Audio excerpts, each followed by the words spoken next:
यशवा बाब 3।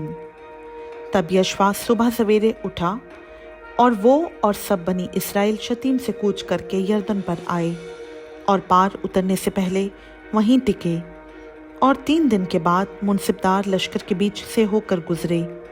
और उन्होंने लोगों को हुक्म दिया कि जब तुम खुदावंद अपने खुदा के अहद के संदूक को देखो और काहिन और लावियों से उठाए हुए हों, तो तुम अपनी जगह से उठकर उसके पीछे पीछे चलना, लेकिन तुम्हारे और उसके दरमियान पैमाइश करके करीब 2000 हाथ का फासला रहे, उसके नज़दीक ना जाना, ताकि तुमको मालूम हो कि किस रास्ते तुमको चलना है, क्योंकि तुम अब तक इस राह से कभी नहीं गुजरे।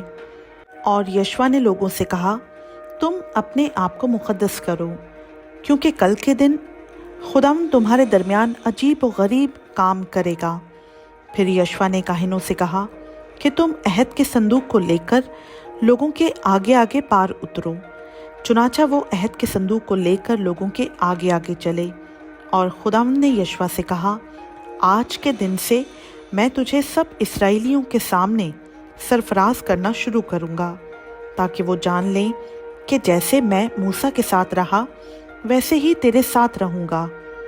और तू उन काहिनों को जो अहद के संदूक को उठाएं, ये हुक्म देना कि जब तुम यरदन के पानी के किनारे पहुँचो तो यरदन में खड़े रहना। और यशवा ने बनी इस्राएल से कहा कि पास आकर खुदावंद अपने खुदा की बातें सुनो।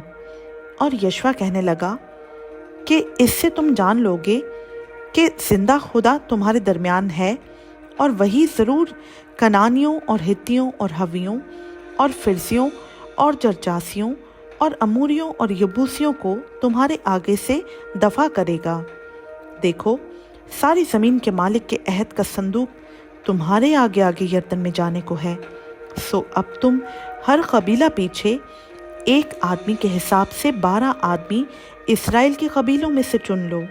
और जब यरदन के पानी में उन काहिनों के पाँव के तलवे टिक जाएंगे जो खुदावंद यानी सारी दुनिया के मालिक के अहद का संदूक उठाते हैं, तो यरदन का पानी यानी वो पानी जो ऊपर से बहता हुआ नीचे आता है थम जाएगा और उसका ढेर लग जाएगा।